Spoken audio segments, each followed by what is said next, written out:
Welcome to another edition of Living with Purpose. I have Jon Sabes, who is this trailblazing entrepreneur. Actually, more than everything that he's done, he's actually a Ironman ultra distance competitor enthusiast. When somebody tells me that they are an Ironman, I get all googly-eyed because I don't think I can ever do that. I'm so thrilled to be in your company. But more importantly, Jon is an author of this fantastic book, which is Healthy, Wealthy, Longevity, which is the good things in life for all as long as possible. He's been in the financial advisory business. He's into health and healthy living. He's an entrepreneur, a father, a husband. So please join me in welcoming Jon to the podcast. Jon, welcome. Thanks for having me, Doctor. Great to be here. So tell me about your journey. I mean, where you grew up, what brought you into this, and what are you doing to really get people to be in this pursuit of happiness? What am I doing? That's a great question. I think I've just been doing, a lot of doing over the years. I guess my journey is a serial entrepreneur growing up in an entrepreneurial family. Got some exposure early on to some really incredible other entrepreneurs. It was just in our blood. It was in our DNA. I grew up in the Midwest, in Minneapolis, Minnesota.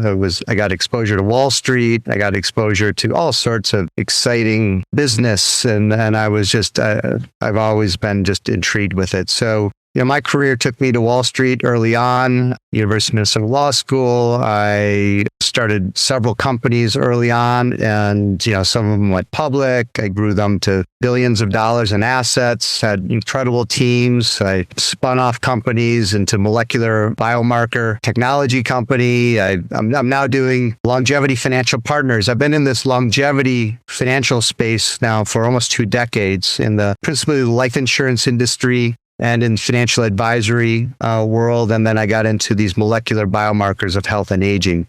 I assume you started all of this when you were 10 years old.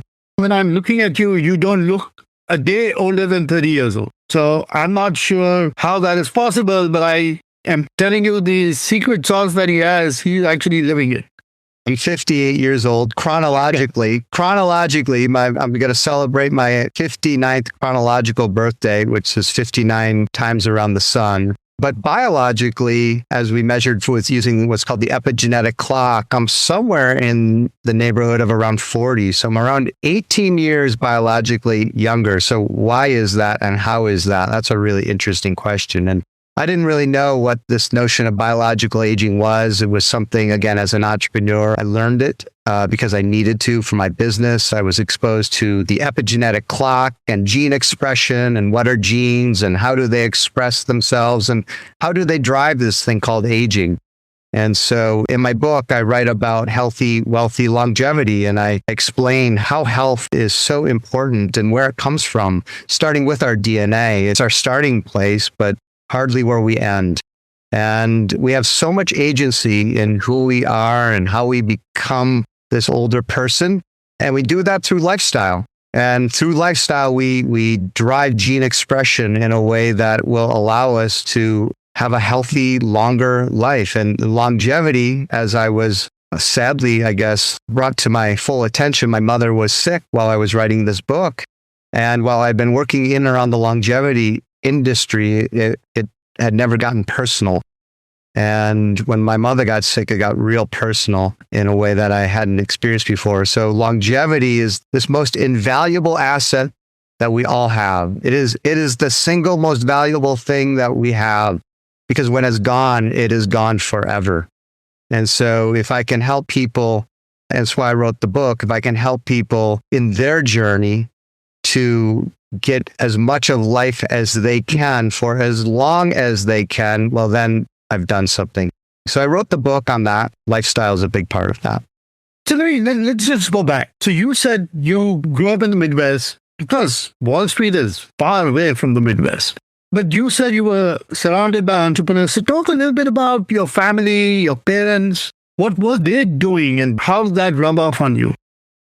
my family, we were Jewish immigrants, they had to create businesses because they were shut out. And so by necessity, right? Necessity is the mother of invention. They were creating businesses always. And so my grandfather created a very successful business. My father went on to create very successful businesses. They had friends who had incredible careers. One of our closest friends growing up was what they call a Wall Street takeover artist. It was in the 80s when Wall Street takeover, corporate pirates were a thing. And I got exposure to Wall Street and Michael Milken and junk bonds. And I just got exposure to things that, it was really unique. And so it set me on my path that, when I graduated college, I was like, I got to go to work on Wall Street. I need to learn about this thing called Wall Street. But you didn't go into finance. You actually went into law. Well, I went to work in finance. I went to work in Wall Street. And after several years in New York, I looked around and I said, okay, I want to go back to school. And I chose law school over business school for a variety of reasons. And law school is just an incredible education. You don't have to be a lawyer if you go to law school, but for me, it taught me to think and to write. And those were two things that I stood to improve on. And so, I went to law school and then I tried to go back to work in finance. And all the investment banks said, well, we don't hire lawyers. And so again, I was forced to create my own career once again.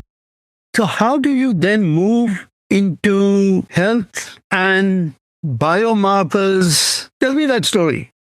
So, I went to law school. I knew Wall Street. I knew finance. And I was introduced to some folks who wanted to build a company in what was called the secondary market of life insurance. And this is a business that, again, was created to buy life insurance policies from older individuals who no longer needed, wanted, or can afford them.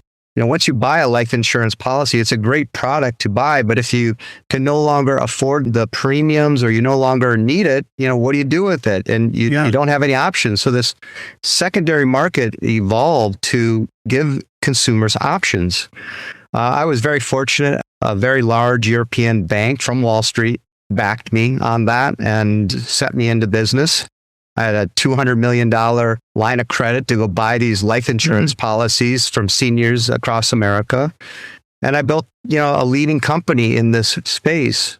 Well, one of the challenges, or it's a really fascinating business, but one of the predicting how long someone is going to live is the premise upon which you price the life insurance policy when you buy it, because you're going to continue to pay the premiums ultimately to receive the death benefit.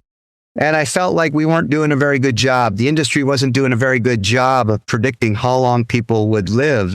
And I just, at one point, threw up my hands. I said, there's got to be a better way.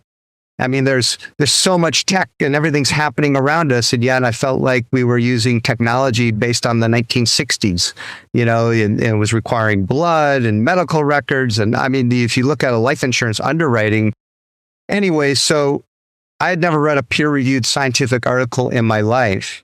And I challenged my team. I said, you guys got to read, there's got to be a better way. And of course, everyone nodded and then went off and did their normal thing. So I ended up reading the scientific articles and started researching it myself. And what I found was through that work, I found there was really very little connection between DNA necessarily and how long you live. Yes, it's the starting point for sure.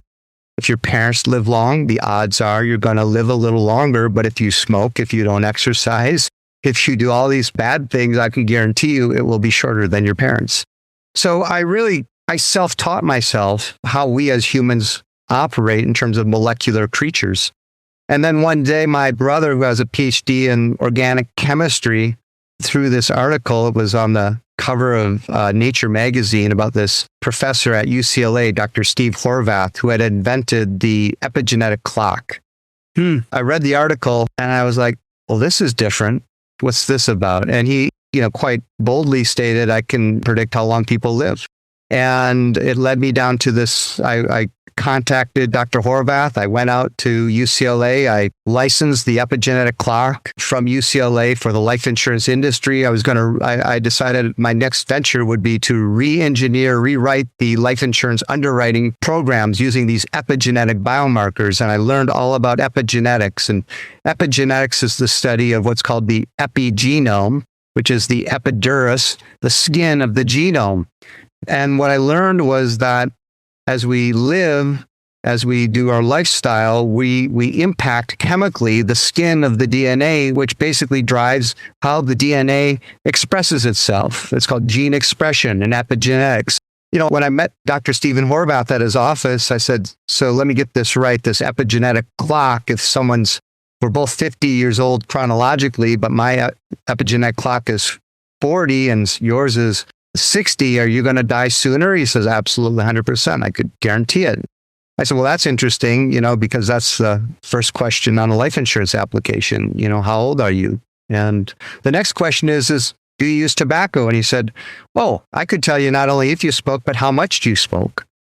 So epigenetics, your epigenome is picking up the tobacco use, which is driving, again, poor gene expression, which is leading to poor health outcomes. So when I learned about the epigenome and gene expression, it was like I had learned something that I was like, wow, this is how lifestyle drives gene expression to healthier outcomes. I was just like, oh my God, everyone should know this. And you can get these epigenetic biomarkers really from a saliva sample. And so, can you spit in a tube and, how much do you smoke? How long will you likely live? And so on and so forth. And so that was one of my businesses that I was developing. This is so fascinating, right?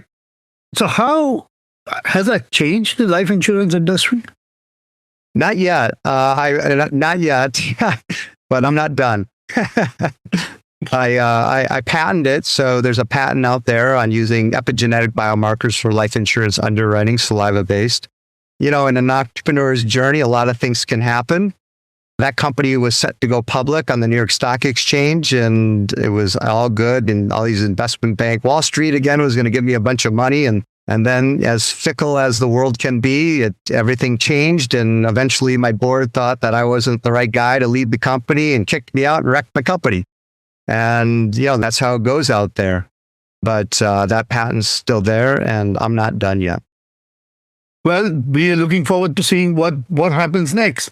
So talk a little bit about your book, right? A healthy, wealthy, longevity, the good things in life for as long as possible. Just give us a snippet of the book and what you're trying to do. And then I also want you to talk a little bit about your lifestyle and your ultra marathon that you're doing. So talk about the book first.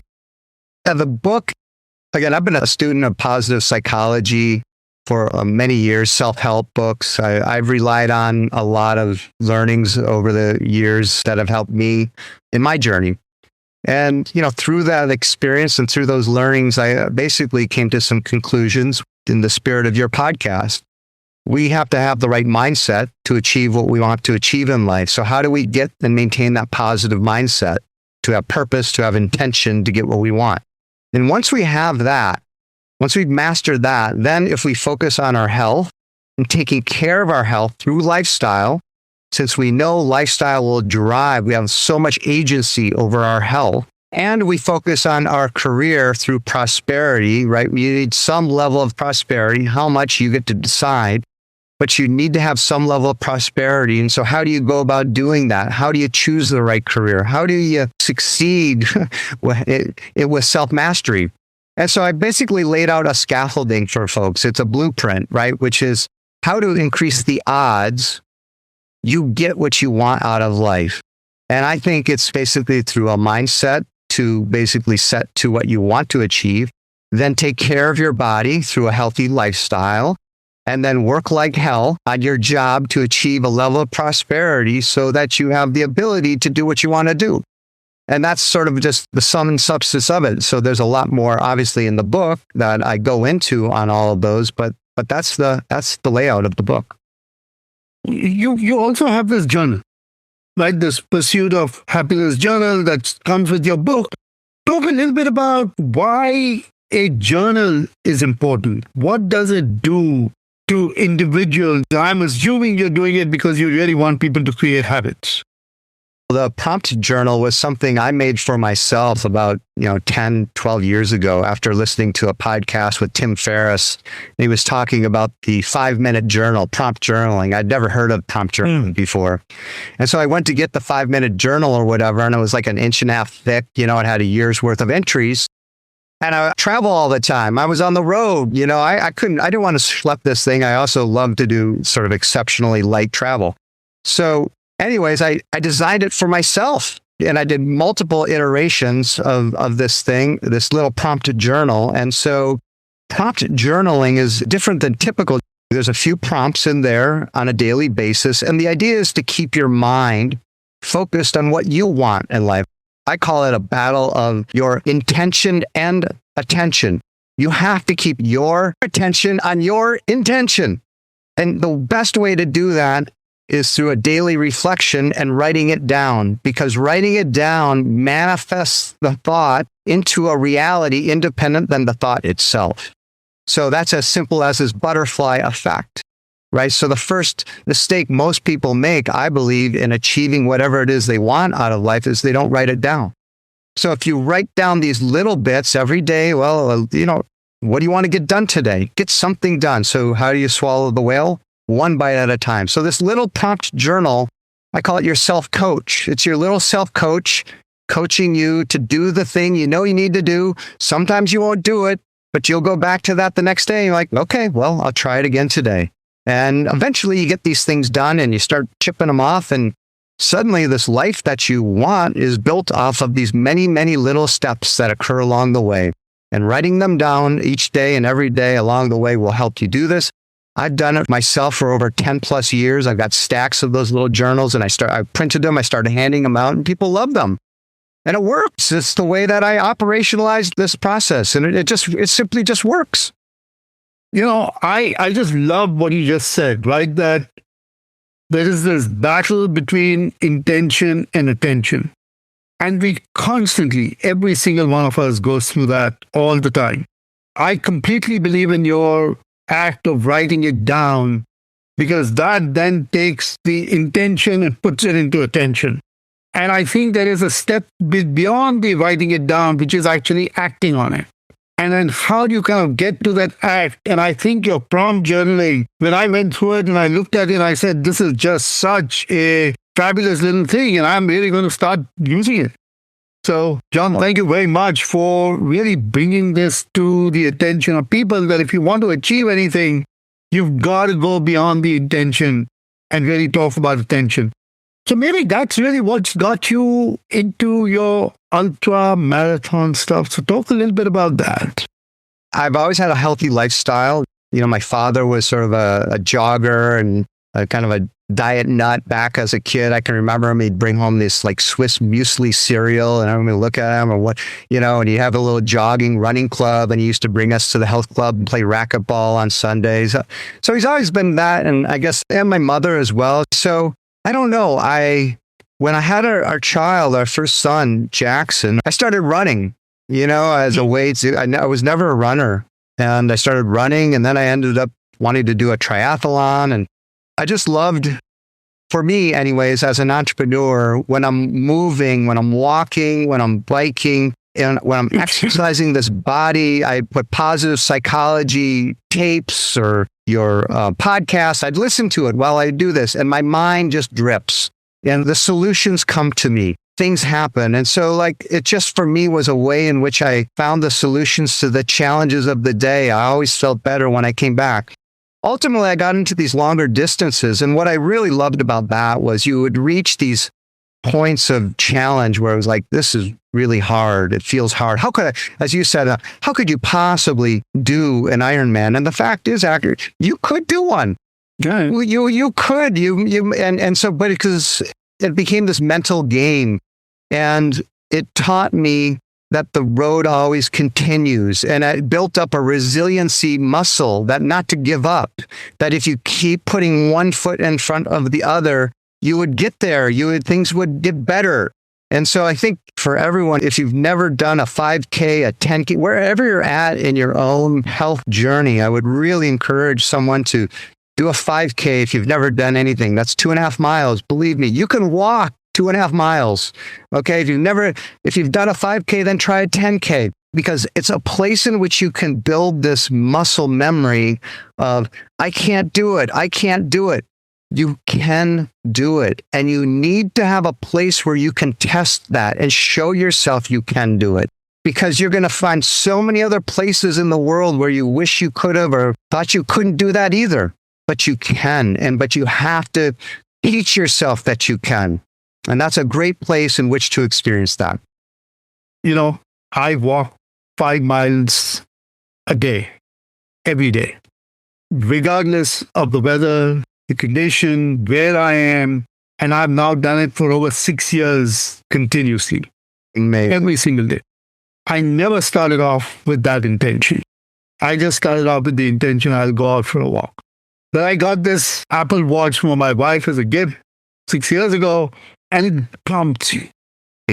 So that prompt journaling, this tiny little prompt, which can be annoying that, you haven't done this, you haven't done that. So now it's just my time. And I completely agree with you. So whether it is 100 degrees outside or freezing cold or blistering rain in Seattle or in an airport, I will walk. I will walk in a plane. I will get my steps in, just because now it is really what mentally gets me going. So I completely agree with what you are saying, that all of this is just mental. Now, I still haven't been able to jog, but that's my next challenge. So we will kind of get from walking to jogging. So I love this concept of how you overcome any hesitation, because it's all about mindset. So let's talk a little bit about purpose. Your work has been just completely driven to purpose. Talk a little about why purpose is important for you and how you see purpose as a driving force for everything that you're doing. Purpose is everything. All achievement starts with purpose. All achievement. And my goal at this point, as learned through, again, the death of my mother, which is my goal is at my deathbed to be able to say my life has been a dream. And I think all of us could and should have that as our goal. Yeah. Is to look back and say my life has been a dream. And so to have that purpose, to have intention is the place, to have it in my own health, to have it with my family, my marriage, my business. So all of those areas have specific goals of purpose to grow and to be fruitful and to bring joy to others and create. It's the central thesis of my life. And I think it's the central thesis of everyone's life, whether you know it or you don't. It's the question of whether you're going to activate it or not. Because if you're not activating it, someone's activating it for you for their goals. And so the challenge is for you to take control for your own self-mastery, to take control of your own purpose for your own destiny, so that when you're on your deathbed, you can say, my life's been a dream because it had purpose. I created what I wanted to create in life to my own definition, to my own standards. Jon, in his book at the back, he writes his purpose is to empower others to elevate their lives through greater health, happiness, and prosperity. I would love for you to end with your one golden nugget, a piece of wisdom that you want to leave the listeners with. If you're struggling with any of these kind of concepts, we kind of touched on it, the prompt journal. Set your environment up to help you succeed. Whether that's through a prompt journal, an Apple Watch. If you're struggling with your diet, clean out your pantry, get rid of all those salty, sugary treats, put your walking shoes near the door, clean out your scraps of paper on your desk, declutter your closet. So you can set that environment up if you're struggling in any way, shape, or form. Set your environment up to make your default choice the healthier, better choice for yourself. Help yourself in your own journey that way, through your environment. I love this little piece that you've just said, which is, my life has been a dream. I hope all of our listeners can actually say that. My life has been a dream because you've lived it with purpose. Remember, purpose is that renewable source of energy that continues to drive humanity forward. John, it has been such a lovely conversation. Life is a dream. Write it down. John, thank you so very much. Thank you for having me. Appreciate you.